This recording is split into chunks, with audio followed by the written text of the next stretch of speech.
Can't remove missed call notifications on your iPhone? It can be frustrating when they stay even after checking the call. In this guide, I'll show you how to clear them easily. Let's get started. Solution 1. Manually clear the notification.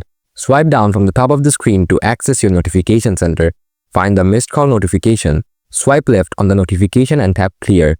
If the notification remains, try restarting your iPhone and check again. Solution 2. Check your call history. Open the phone app. Tap resend at the bottom. If the missed call still appears, tap the icon next to it and select clear all. This should remove the notification if it's tied to the call history. Solution 3.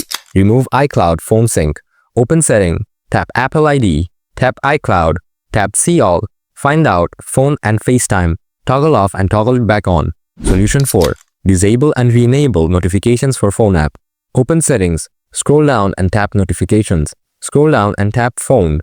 Toggle off allow notifications, then wait a few seconds and toggle it back on. Exit settings and check if the missed call notification is clear.